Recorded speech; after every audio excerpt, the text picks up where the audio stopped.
Okay, so I just wanted to do a follow up after this. I did finally get a hold of this person at the unemployment office, and he was actually pretty nice. And he said that that he called me and that and I wasn't showing on my phone that I received any phone calls. This has happened twice now, where he said that he called and in my voicemail, I didn't get a voicemail or anything. And say I have people being able to leave me voicemails.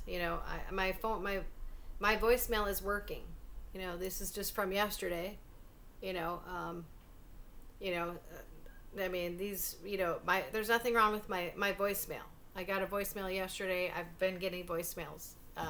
So what seems to be, and so he said that happened when he tried to do this employment assessment or whatever you have to do to get your benefits. Okay, so I was here and I was waiting for them to call, and I didn't hear the phone ring, and he said nobody picked up, and it didn't go to voicemail or anything. It didn't even leave any kind of a message that it said it was even my number. And so when you call my number, you get my voicemail saying you've reached me, and so and he didn't, and so and I have had this issue with, and I mean I have Verizon. I don't know if it's an issue with Verizon, but I personally think it's an issue with the CIA. They seem to be able to do something to ping from these cell phone towers and somehow redirect phone calls. This is how they isolate whistleblowers and people, like, and I have some friends like say, sometimes they won't hear the phone ring and they'll be sitting right there. I'll be trying to call them. I have this one friend, Dana. So then when I try to text her, she doesn't. It doesn't ping. It she won't even see that I texted until the next day. So they can play this. These are issues with the CIA or these NSA, or I don't know. It's higher than on like a local level here. What's going on with some of these things? Because I'm on just a very high level government targeted person, and as you can imagine, it's hard for us to find places like. And then I was telling him on this reemployment interview, and he was very nice, and I don't doubt that he probably tried to call, but it's not my fault that my phone wasn't working, or the government is pinging our phone calls. Okay, I'm not making this stuff up. I've had other people have said that when I've tried to call them. So it happens when people are trying to call me and I'm trying to call out. Sometimes they'll be sitting there and their phone doesn't ring. And they don't get my text until the next day.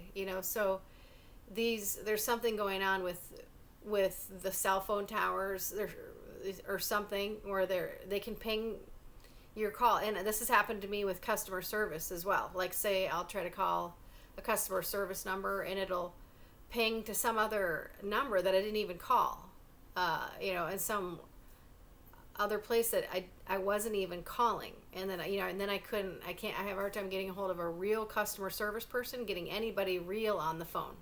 It's always like I get the run around to some other, it seems to ping. I mean, I don't care how crazy it sounds. This is real, and I told him, I said, I have the screenshots to prove that I didn't receive any phone calls from this government office, from your number. The number he called me was Minnesota government, so I just, oops, so I just called, had a decent talk with this phone number, the Minnesota government, office. Okay. And so, and I had my second part of the interview, the questionnaire, and then and so we got that done. And so but he said I missed, so I missed a couple weeks where I couldn't actually apply online because they had me froze because I didn't get this part of it done. And he says that now I have to go through some kind of appeal process to get that other money. Like as if it was my fault that my phone was pinging, I mean, this is the kind of stuff you go through that you deal with when you're on this government list. I mean, we have to figure out, how our government is doing this type of thing. These are like high level government, this is like Edward Snowden type stuff, like, I mean, it's crazy. It's crazy, but I'm not making it up. And so I seem to be able to ping, and Alice and I, the other targeted person, she's been talking about how they're able to use CERN and these 5G towers directly to do like the directed energy thing on certain people. It's something with CERN along with the 5G towers. The 5G towers can be used as a weapon. They have all this weird stuff on the top of the 5G towers. They're like directed energy weapons now. And the other thing that that is like that can be a directed energy weapons are those like round white Doppler looking things. When I can tell you that when I was in Yuma on that border mission in Arizona in 2006, 2007, there was one of those big white balls in Yuma. Like, and I thought it looked like a big Doppler, a Doppler looking thing. And I can tell you that because I'm real sensitive to energies, and I can tell you that I could feel something coming off of that thing. And I actually had conversations with the Border Patrol in that area, and they were, there was various. They would, I mean, it sounds crazy even talking about this thing, so nobody really liked to talk about it. But there was other Border Patrol agents that did actually say, because I'm the one that brought it up one time. They didn't want to say anything because a fear of looking crazy or whatever, but I'm the one who brought it up, and I was like, I can feel something coming off that stuff. There's like a weird energy in this town. And then he finally, like, this one guy just completely was like, oh my god, I can't believe you said that. Can you say this to my friend, this other guy, because I can feel it too, but he doesn't believe me. And so then he made me talk to his friend who was with him, and I said, yeah, I can feel there's like some kind of real negative like humming or something coming off that thing. It's like and so this was years ago back down in Yuma, and he was so glad that I actually brought it up and actually talked about it, because he was feeling it too, but he didn't know who to talk to about it or what it was. And so anyway, so they can do these type of directed energy weapons, and apparently, what we're finding out is obviously like what happened to me. And I'm not trying to cause problems for this guy, because he ended up being really, really nice, and apparently, he was trying to call, and but I shouldn't have to be penalized because I missed. He's like I mean, apparently have to go through this appeal process now just to get those few weeks that I missed, and I've been having a very hard time getting a hold of customer service to try to get anything resolved with the unemployment office, like the fact that I missed these phone calls. How do I handle this now? Because I was here and I took screenshots, and they didn't call. I didn't get the calls, so I feel like I have to constantly be backing up and showing evidence of that I'm doing my part. I'm constantly fighting with my own government. So okay. So anyway, I don't know how they're doing this, but they seem to be able to have a way to ping phone calls. So and like I said, this is how they've isolated people in the past. Like if they're after somebody, they can make it so your phone doesn't call out, or you can't receive phone calls in. It's some kind of CIA technology. Okay, so and they can really isolate somebody, and they can if they're trying to call out and they're stuck in a place or whatever, they even their phone won't work to call 911 or anything. This is a technology that the CIA has, and they can redirect phone calls, and so I don't know how that works yet, but it is true, and it's happening to me. And so I thought I would just share this, but it's not like I'm trying to take advantage of unemployment. I haven't ever taken advantage of unemployment in my whole life. It's not like I have a history of frauding the unemployment office, or a history, or that I have a problem trying to find work. But what I was telling him is that it was so frustrating here in Minnesota when I first was just trying to, before I got hired at that one place. I mean, I was just having a heck of a time with the temp agencies, because they would say they were going to hire me. They would, you do like these contracts, and you're supposed to be temp to hire, and then they would never hire me.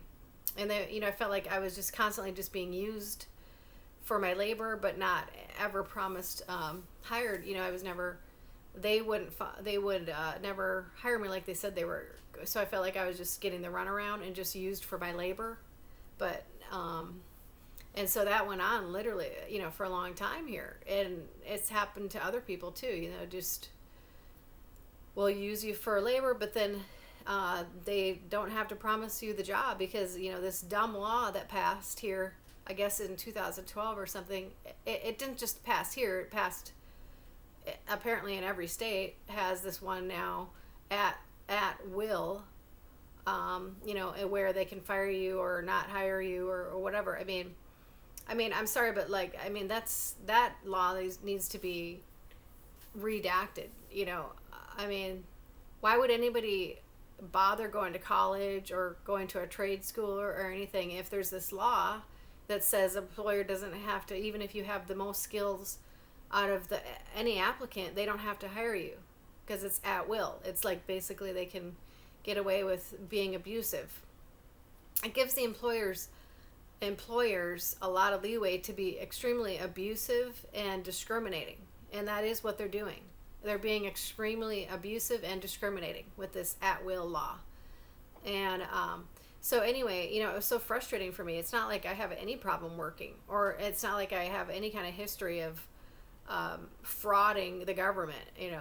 It's like, please, I have a very good work ethic. I'm from the Midwest, where we were known for having our work ethic, and that's not the problem. It's not like I'm trying to take advantage of anything. It's just like I'm just constantly get the runaround, and it's like where the problem that I'm having is that I seem to be blacklisted in many places that I tried to apply for, and this has gone on for years.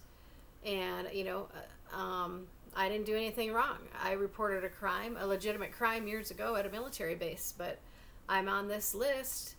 As if I'm some kind of like a felon.